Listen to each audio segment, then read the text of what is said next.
Hello बच्चों, क्या हाल चाल है आप सभी का। आपका बहुत बहुत स्वागत है आपके अपने YouTube चैनल एआरपी गोड्डा में। तो बच्चों, आज हम लोग पढ़ेंगे प्रक्षेप्य गति। हम लोग बहुत तरह के गति के बारे में क्लास में पढ़े हैं, जैसे वृत्त गति, सरल रेखा में गति, घूर्णन गति। उसी तरह आज हम लोग पढ़ेंगे प्रक्षेप्य गति। ठीक है, और ये हम क्लास में पढ़ा चुके हैं आप लोगों को। यहाँ पर सिर्फ आपको रिवाइज कराया जाएगा। ठीक है, तो देखिए बढ़िया से कि प्रक्षेप्य गति क्या होता है। ठीक है, तो प्रक्षेप गति में सबसे पहले हम लोग जान लेते हैं कि, रुकिए,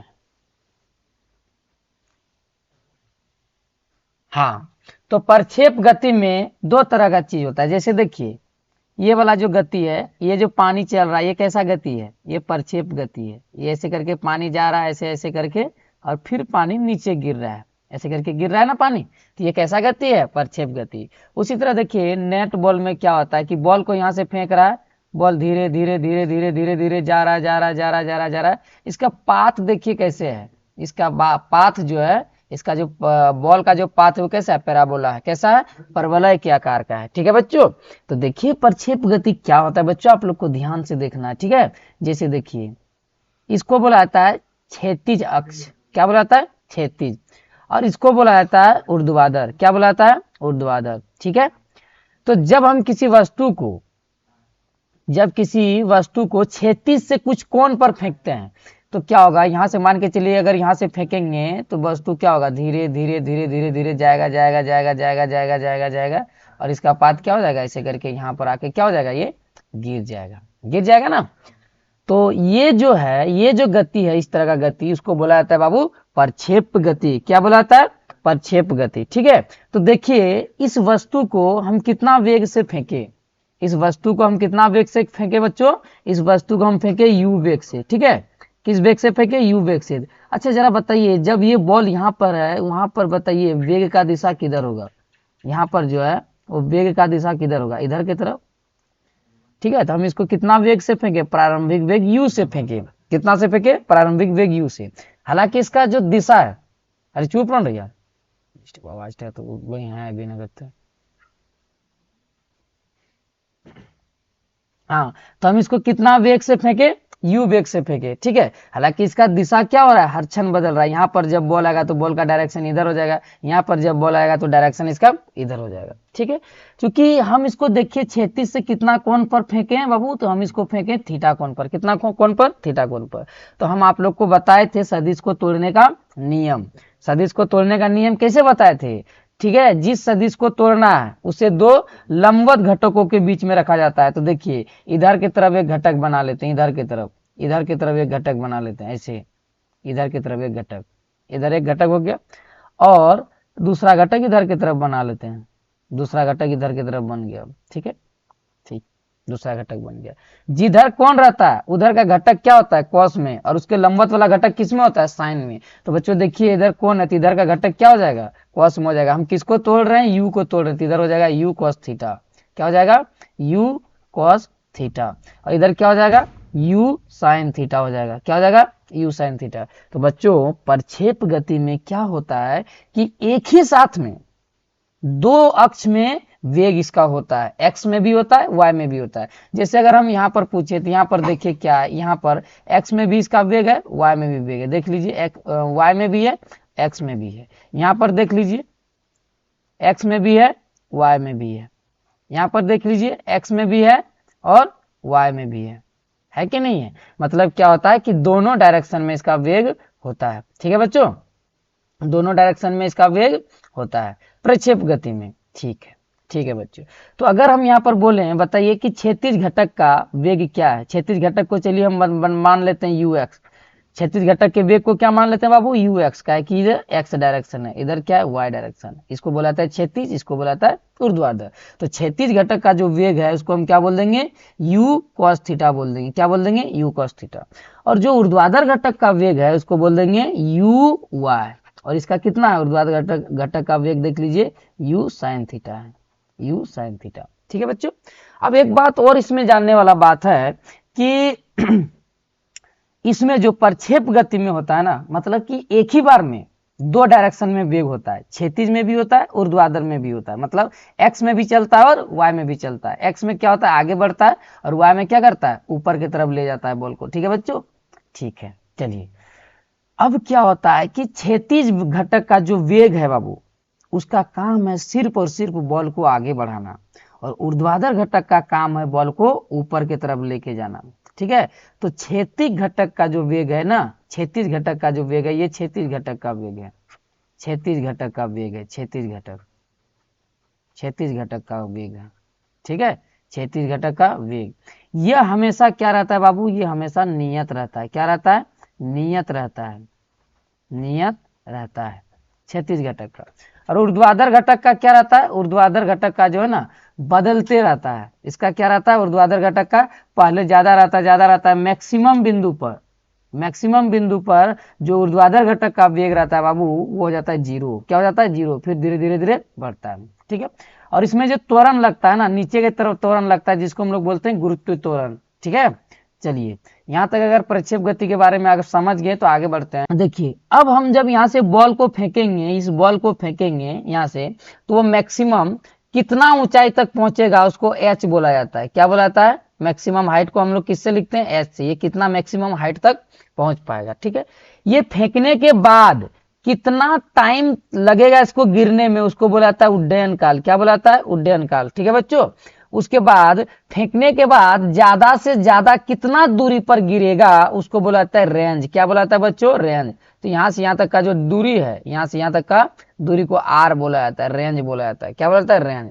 ठीक है, तो तीनों का फॉर्मूला याद रखिएगा। ठीक है, तीनों का फॉर्मूला आप याद रखिएगा। जैसे उड्डयन काल, उड्डयन काल का फॉर्मूला याद रखिएगा। उड्डयन, उड्डयन काल, उड्डयन काल क्या है बच्चों, कि जब हम बॉल को फेंकेंगे, जब हम इस बॉल को यहाँ से फेंकेंगे, तो कितना टाइम में नीचे गिरेगा, उस टाइम को क्या बोला जाता है, उस टाइम को बोला जाता है उड्डयन काल। ठीक है, उसको हम लोग टी से सूचित करते हैं। किससे, टी से। और टी बराबर हो जाता है 2u साइन थीटा बाय जी। क्या हो जाता है, 2u साइन थीटा बाय जी। ये उड्डयन काल का फॉर्मूला हो गया। किसका हो गया, उड्डयन काल का फॉर्मूला। ठीक है, चलिए उसके बाद मैक्सिमम हाइट, मैक्सिमम हाइट को किससे लिखते हैं बाबू, हम लोग एच से लिखते हैं। एच से, किससे, एच से। और एच इज इक्वल टू क्या हो जाता है, H is equal to u square sine square theta by 2g होता है। ठीक है, ये मैक्सिमम हाइट का फॉर्मूला है, याद रखिएगा, मैक्सिमम हाइट का। ठीक है, उसके बाद range, range R, R is equal to क्या होता है बाबू, ये होता है u square sine 2 theta by g. ठीक है, ये तीन फॉर्मूला है, याद रखिएगा। ठीक है, बोलेगा अगर प्रक्षेप गति में बोलेगा, बताइए कि महत्तम बिंदु पर, महत्तम बिंदु यहाँ पर है बच्चों, महत्तम बिंदु, महत्तम ऊंचाई, महत्तम ऊंचाई पर ऊर्ध्वाधर घटक का वेग क्या होता है, तो बच्चों ऊर्ध्वाधर घटक का वेग यहाँ पर जीरो हो जाएगा। क्या हो जाएगा, जीरो हो जाएगा। बोलेगा क्षैतिज घटक का वेग क्या होगा, तो बच्चों क्षैतिज घटक का वेग याद रखिएगा u cos थीटा होगा। क्या होगा, u cos थीटा। हर जगह पर u cos थीटा होगा, यहाँ पर भी u cos थीटा, यहाँ पर भी u cos थीटा, यहाँ पर भी u cos थीटा। हर जगह पर जो है क्षैतिज घटक का वेग कहीं नहीं बदलता है, सिर्फ और सिर्फ किसका बदलता है, ऊर्ध्वाधर घटक का वेग बदलता है। ठीक है बच्चों, इतना जो है आप लोग याद रखिएगा, दिमाग में रखिएगा। चलिए बढ़ते हैं क्वेश्चन की ओर और पीडीएफ में देखते हैं कि क्या क्वेश्चन है। हाँ, तो हम लोग पिछले क्लास में 35 नंबर के क्वेश्चन को 35 नंबर तक किए थे। अब हम आगे देखते हैं कि प्रश्न क्या है। प्रश्न 36 नंबर का देखिए, 36 नंबर का क्वेश्चन पढ़िए बच्चों। क्या बोल रहा है, कह रहा है कि जब कोई वस्तु प्रक्षेप गति में होती है तो उसके पथ का सबसे अच्छा वर्णन किस प्रकार किया जाता है। तो किस प्रकार किया जाता है बच्चों, तो हम बताए थे आप लोग को कि प्रक्षेप गति का जो पथ होता है वो परवलयाकार होता है। कैसा होता है, परवलयाकार। तो याद रखिएगा बच्चों, प्रक्षेप गति का जो वेग वो होता है वो कैसा होता है, परवलयाकार होता है। तो इसका आंसर क्या हो जाएगा, आंसर बी हो जाएगा। ठीक है बच्चों, 37 नंबर, 37 नंबर जल्दी चलिए। 37 नंबर का क्वेश्चन क्या बोल रहा है, देखिए कह रहा है कि प्रक्षेप गति में वेग का क्षैतिज घटक रहता है। क्षैतिज घटक बोल रहा है बच्चों, हम बताए थे आप लोगों को, एक बताए थे क्षैतिज घटक, एक बताए थे ऊर्ध्वाधर घटक। तो क्षैतिज घटक का जो वेग है वो हमेशा क्या रहता है, नियत रहता है। और ऊर्ध्वाधर घटक का जो वेग होता है वो क्या होता है, बदलते रहता है। तो बच्चों क्षैतिज घटक का वेग क्या हम बताए थे, बताइए क्षैतिज घटक का बताए थे u cos थीटा, क्या बताए थे u cos थीटा। और ऊर्ध्वाधर घटक का क्या बताए थे, ऊर्ध्वाधर घटक का मतलब u जो कि बताए थे u sin थीटा। ठीक है बच्चों, u sin थीटा। जबकि हम बोले थे कि क्षैतिज घटक का जो वेग है बच्चों वो हमेशा नियत रहता है और ऊर्ध्वाधर घटक का वेग क्या होता है, हमेशा बदलते रहता है। तो देखिए प्रश्न क्या कह रहा है, बोल रहा है कि प्रक्षेप गति में वेग का क्षैतिज घटक रहता है, नियत रहता है, बढ़ता रहता है, घटता रहता है, शून्य। क्या होगा बच्चों, तो जल्दी से बता दीजिए क्या होगा, ये नियत रहता है बच्चों। ठीक है, आगे बढ़ते हैं 38 नंबर का क्वेश्चन। देखिए क्या कह रहा है, कह रहा है कि किसी प्रक्षेप को उसकी अधिकतम ऊंचाई तक पहुंचने में लगे समय के बराबर होगा। ठीक है, किसके समय के बराबर होगा। देखिए प्रक्षेप गति में क्या है, ऐसे प्रक्षेप गति है, ये जो है यहाँ से यहाँ तक फेंकेंगे, ऐसे करके यहाँ गिरेगा, इसको मैक्सिमम ऊंचाई बोला जाता है। ठीक है, तो जितना टाइम लगता है जाने में बच्चों, जितना टाइम इसको महत्तम ऊंचाई तक जाने में लगेगा उतना ही टाइम उसको वहां से फिर नीचे गिरने में लगेगा। ठीक है, तो क्या बोल रहा है, इसकी प्रक्षेप को पूरा करने के लिए आधा समय। सही बात है बच्चों, देखिए आधा टाइम में ये जो है ना आधा प्रक्षेप चलता है। आधा टाइम में क्या होता है, आधा। ठीक है, आधा आधा वो चलता है। ठीक है, पूरा टाइम जब हो जाएगा ना, जितना टाइम लगता है बच्चों उतना ही टाइम फिर गिरने में भी लगेगा। ठीक है, तो महत्तम ऊंचाई में कितना हो जाएगा, इसकी प्रक्षेप को पूरा करने के लिए आधा समय, पूरा यहाँ से यहाँ तक हो जाएगा। तो आधा टाइम में ही ना ये मैक्सिमम ऊंचाई तक जाता है। तो इसका आंसर क्या हो जाएगा, आंसर नंबर ए। ठीक है बच्चों, चलिए 38 नंबर हो गया। 39 नंबर का प्रश्न पढ़िए बच्चों, क्या बोल रहा है। 39 नंबर का प्रश्न बोल रहा है कि निम्नलिखित में कौन सा कारक प्रक्षेप की क्षैतिज सीमा को प्रभावित नहीं करता है। तो भैया इसका फॉर्मूला आप लोग को बताए थे, R इज इक्वल टू क्षैतिज सीमा, इसी को बोला जाता है परास, जिसको हम लोग बोलते हैं रेंज, परास। ठीक है चलिए हाँ रेंज इसी को बोला जाता है। तो देखिए यहाँ पर ये बराबर क्या होता है, u square sine 2 theta by क्या होता है फॉर्मूला जी। ठीक है बच्चों, तो देखिए जो क्षैतिज सीमा होता है वो किस किस चीज पर निर्भर कर रहा है, u पर निर्भर कर रहा है, बोले तो प्रारंभिक वेग पर निर्भर कर रहा है। उसके बाद प्रक्षेप का कोण, भैया ये जो थीटा ये प्रक्षेप कोण है, मतलब कोण पर भी निर्भर कर रहा है। ठीक है, ये भी नहीं होगा, ये भी नहीं होगा। वस्तु का द्रव्यमान यहाँ है बाबू, नहीं है, तो यही हो जाएगा। बोल रहा है किस पर निर्भर नहीं करता है, तो द्रव्यमान पर निर्भर नहीं करता है, बाकी त्वरण पर भी तो निर्भर करता है, इतना सब चीज पर निर्भर करता है, ये सब में करता है। तो किस पर नहीं करता बाबू, वस्तु के द्रव्यमान पर नहीं करता है। तो इसका आंसर क्या हो जाएगा, आंसर सी हो जाएगा। 40 नंबर के प्रश्न की ओर बढ़ते हैं। क्या बोल रहा है, देखिए बोल रहा है कि वायु प्रतिरोध की अनुपस्थिति में प्रक्षेप की क्षैतिज और ऊर्ध्वाधर गतियां होती है। क्या होती है, एक दूसरे से स्वतंत्र होती है। ठीक है बच्चों, प्रक्षेप गति में दोनों को हम लोग अलग अलग कर देते हैं। क्षैतिज का हो जाता है u cos थीटा और ऊर्ध्वाधर का हो जाता है u sin थीटा। दोनों बच्चों एक दूसरे से स्वतंत्र होता है, दोनों को एक दूसरे से कोई मतलब नहीं होता है। क्या हो जाएगा, एक दूसरे से स्वतंत्र हो जाएगा। ठीक है बच्चों, 41 नंबर का प्रश्न पढ़िए बच्चों, 41 नंबर का, 41 जल्दी कीजिए। 41 नंबर का प्रश्न क्या बोल रहा है, देखिए 41 नंबर का प्रश्न क्या बोल रहा है, कह रहा है कि प्रक्षेप पथ में किस बिंदु पर अधिकतम गतिज ऊर्जा होती है। तो बाबू हम बताए थे गतिज ऊर्जा क्या होता है, हाफ mv स्क्वायर होता है। मतलब क्या हो गया कि जहां पर वेग ज्यादा होगा वहां पर गतिज ऊर्जा भी ज्यादा होगा। तो जब हम किसी चीज को फेंकते हैं तो प्रारंभ में इसका वेग ज्यादा होता है, यहाँ पर जब हम किसी चीज को फेंकते हैं तो प्रारंभ में क्या होता है, ज्यादा होता है। तो प्रारंभ में गतिज ऊर्जा भी क्या होगा, ज्यादा होगा। मैक्सिमम बिंदु पर तो क्या हो जाता है, कम हो जाता है। यहाँ पर सिर्फ क्षैतिज घटक का रहता है, जबकि यहाँ पर क्या रहता है, क्षैतिज और ऊर्ध्वाधर दोनों का वेग रहता है। ठीक है बच्चों, तो प्रारंभिक बिंदु में गतिज ऊर्जा क्या होता है, अधिकतम होता है। ठीक है, चलिए कई नंबर तक किए थे वहां पर, 40 से 41, 42 नंबर देखिए क्या बोल रहा है कि प्रक्षेप गति में अधिकतम क्षैतिज परास के लिए प्रेक्षण का कोण होता है। तो देखिए भैया R is equal to formula क्या होता है, u square sine 2 theta by क्या होता है, g होता है। ठीक है बच्चों, होता है जी। तो हम यहाँ पर थीटा का मान कितना रखेंगे कि जो है ना इसका मान मैक्सिमम होगा, R का मान क्या होगा, मैक्सिमम होगा। ठीक है बच्चों, तो आर का जो है ना मान किस पर डिपेंड कर रहा है बच्चों, साइन पर निर्भर कर रहा है। साइन का कितना डिग्री का मान मैक्सिमम होता है बच्चों, तो 90 डिग्री का मान मैक्सिमम होता है। ठीक है, तो यहाँ पर साइन 2 थीटा है, तो हम थीटा के जगह में 45 रखेंगे, तो 45 दूना 90 ना हो जाएगा। तो थीटा कितना होना चाहिए बच्चों, थीटा होना चाहिए 45 डिग्री। कितना होना चाहिए, 45 डिग्री। तो क्या हो जाएगा, ऑप्शन नंबर बी हो जाएगा। ठीक है बच्चों, चलिए बढ़ते हैं 43 नंबर की ओर। 43 नंबर क्या कह रहा है, बोल रहा है कि जब एक प्रेक्षक को 90 डिग्री के कोण पर प्रक्षेपित किया जाता है तो इसकी क्षैतिज परास होगी। ठीक है बच्चों, क्षैतिज परास बोल रहा है बच्चों, क्षैतिज रेंज बोल रहा है, रेंज कितना डिग्री के कोण पर फेंक रहा है, 90 डिग्री के कोण पर फेंक रहा है, 90 डिग्री। ठीक है बच्चों, तो 90 डिग्री के कोण पर फेंकेगा मतलब ऊपर की तरफ फेंकेगा, ऊपर की तरफ फेंकेगा। ठीक है ना, तो बच्चों जब ऊपर की तरफ फेंकेगा तो क्षैतिज का परास क्या हो जाएगा, मतलब थीटा कितना दिया हुआ है, 90 डिग्री दिया हुआ है, तो यहाँ पर रख देते हैं आर इज इक्वल टू क्या होता है, u square sine 2 theta by g होता है, ये होता है परास का फॉर्मूला। ठीक है बच्चों, तो यू स्क्वायर साइन 90 9 दूना क्या हो जाएगा 18, मतलब 180 हो जाएगा, क्या कि थीटा के जगह में 90 रखेंगे बाय जी। ठीक है बच्चों, तो साइन 180 का मान कितना होता है, तो बताइए साइन 0 का जो मान होता है वही 180 का, तो साइन 0 का मान क्या होता है, साइन 0 का मान 0 होता है, तो 180 का भी मान क्या हो जाएगा 0, मतलब आर बराबर क्या हो जाएगा 0 हो जाएगा बच्चों, क्या हो जाएगा शून्य हो जाएगा, क्या हो जाएगा शून्य। ठीक है, 44 नंबर का प्रश्न पढ़िए क्या बोल रहा है, 44 नंबर में बोल रहा है किसी प्रक्षेप द्वारा पहुंची गई अधिकतम ऊंचाई इस पर निर्भर करता है, किस पर निर्भर करता है बच्चों, बताइए। अधिकतम ऊंचाई h बराबर अभी आप लोग को फॉर्मूला बताया गया था, you square sine square theta by 2g, ये होता है ना फॉर्मूला।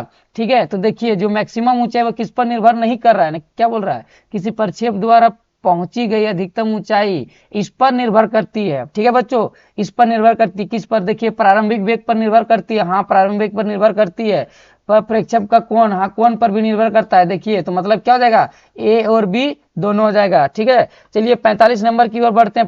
45 नंबर का क्वेश्चन क्या कह रहा है, कह रहा है कि निम्नलिखित में से कौन सी भौतिक राशि प्रक्षेप गति के दौरान नियतांक रहती है, बताइए बच्चों क्या रहेगा। तो भैया प्रक्षेप गति में जो त्वरण होता है हमेशा नियत रहता है, क्यों, क्योंकि प्रक्षेप गति ऐसे होता है बच्चों, प्रक्षेप गति ऐसे होता है, इसमें त्वरण किधर रखता है, त्वरण नीचे की तरफ लगता है, जिसको हम लोग क्या बोलते हैं, जी बोलते हैं बच्चों। ठीक है, जो कि ये हमेशा क्या रहता है, गुरुत्व त्वरण तो हमेशा नियत रहता है, तो प्रक्षेप गति में हमेशा कौन नियत रहता है, तो त्वरण नियत रहता है बच्चों। ठीक है, और एक चीज नियत रहता है, अगर पूछेगा ऐसा ऑप्शन में देगा तो उसका क्षैतिज वेग जो है ना हमेशा नियत रहता है। ठीक है बच्चों, चलिए तो 46 नंबर का प्रश्न पढ़ते हैं। 46 नंबर का प्रश्न क्या कह रहा है, कह रहा है कि यहाँ पर 46 नंबर का प्रश्न है, देख लीजिए पढ़िए। यदि दो प्रक्षेप एक समान प्रारंभिक वेग से लेकिन अलग अलग कोणों के साथ प्रक्षेपित किया जाता है तो कौन सा अधिक समय तक हवा में रहेगा। भैया तो हम बताए थे कि T is equal to T क्या है भैया, कि कितना समय तक वो बॉल फेंकने के बाद हवा में रहेगा, जिसको हम लोग उड्डयन काल बोलते हैं, वो फॉर्मूला क्या होता है, 2u sine theta by g, 2u sine theta by g. तो देखिए भैया एंगल जितना बड़ा होगा, एंगल जितना बड़ा होगा समय का मान क्या होगा उतना ही अधिक होगा, तो एंगल अगर छोटा होगा तो समय का मान भी क्या होगा, छोटा होगा। तो बड़े कोण वाला जो है ना अधिक समय तक हवा में रहेगा बच्चों। ठीक है, बड़े कोण वाला क्या रहेगा, अधिक समय तक हवा में रहेगा। ठीक है, 43 नंबर नहीं 43 नंबर नहीं 47 नंबर का क्वेश्चन पढ़िए बच्चों, क्या बोल रहा है। 47 नंबर बोल रहा है कि किसी वस्तु की गति के प्रक्षेप पथ का आकार किसके द्वारा निर्धारित होता है, तो त्वरण के द्वारा निर्धारित होता है, प्रारंभिक स्थिति प्रारंभिक उपयुक्त में सभी के द्वारा, ये जो है ना इसका पाथ जो परवलयाकार होता है ये सभी के द्वारा निर्धारित होता है बच्चों। ठीक है, चलिए 48 नंबर का क्वेश्चन क्या बोल रहा है। 48 नंबर का क्वेश्चन बोल रहा है कि वेग का कौन सा घटक प्रक्षेप की उड्डयन काल पर निर्धारित करता है, कौन सा घटक। देखिए भैया कौन सा घटक, तो क्षैतिज घटक नहीं, उड्डयन काल का मतलब जब बॉल को हम फेंकेंगे ऐसे करके तो वो कितना देर तक ऊपर में रहेगा, तो ऊपर वाला घटक को क्या बोला जाता है, लंबवत घटक बोला जाता है या ऊर्ध्वाधर घटक बोला जाता है। जैसे ऊपर की तरफ ये है ना, ये ऊपर वाला घटक को क्या बोला जाता है, ऊर्ध्वाधर या लंबवत घटक, तो क्या हो जाएगा, लंबवत घटक हो जाएगा। वैसे भी आप देखिए आपको फॉर्मूला में भी उड्डयन काल का फॉर्मूला क्या हो जाएगा, 2u साइन थीटा आता है, 2u क्या होता है, साइन थीटा बाय जी आता है, और साइन थीटा किसका होता है, ऊर्ध्वाधर घटक का ही होता है। क्षैतिज घटक का तो क्या हो जाता है, क्षैतिज घटक का कॉस आता है, तो इसका क्या हो जाएगा, लंबवत घटक हो जाएगा बच्चों। ठीक है, 39 नंबर का प्रश्न क्या बोल रहा है बच्चों, ध्यान से पढ़िएगा। 39 नंबर का क्वेश्चन क्या बोल रहा है कि यदि कोई कण समय अंतराल में समान कोणों का वर्णन करते हुए एक वृत्त में चलता है तो इसका वेग सदिश होता है। बोल रहा है कि यदि कोई कोण समान समय अंतराल में समान कोण चलता है, तो भैया समान समय अंतराल में समान कोण चलता है तो वेग का परिमाण तो क्या है, समान है, लेकिन वेग कभी भी समान नहीं होगा, क्योंकि अगर कोई चीज ऐसे घूमता है तो इसका डायरेक्शन क्या होता है, हर क्षण बदलते रहता है, हर क्षण क्या होते रहता है, बदलते रहता है। ठीक है बच्चों, तो इसका क्या हो जाएगा, दिशा परिवर्तित होता है, दिशा क्या हो जाएगा, परिवर्तित हो जाता है। ठीक है बच्चों, दिशा परिवर्तित हो जाता है। कई नंबर का हो गया, ये 49 नंबर का हो गया। चलिए 50 नंबर का, 50 नंबर का क्वेश्चन क्या बोल रहा है बच्चों? 50 नंबर का क्वेश्चन कह रहा है कि वायु प्रतिरोध की अनुपस्थिति में, वायु प्रतिरोध की अनुपस्थिति में प्रक्षेप का क्षैतिज घटक क्या होता है? वायु प्रतिरोध की अनुपस्थिति में वेग का प्रक्षेप का क्षैतिज घटक है। भैया हम आपको बार बार बोल रहे हैं कि क्षैतिज घटक कभी बदलता ही नहीं है, वो हमेशा क्या रहता है बच्चों? वो हमेशा नियत रहता है। क्या रहता है? क्षैतिज घटक बाबू हमेशा कभी नहीं बदलता है। हम क्षैतिज घटक को क्या लिखते हैं? u cos थीटा, जो कि हमेशा क्या रहता है बच्चों? नियत रहता है, चाहे कुछ भी हो, क्षैतिज घटक हमेशा नियत रहेगा बच्चों। क्या हो जाएगा? नियत। ठीक है, आज इतना ही, क्योंकि डाटा भी कम है, जो अपलोड करने में टाइम भी लगता है। ठीक है बच्चों, तो चलिए मिलते हैं फिर क्लास में, तब तक लिए खुश रहे, मुस्कुराते रहें, गुनगुनाते रहें, और आइए फिर क्लास में मिलते हैं। चलिए।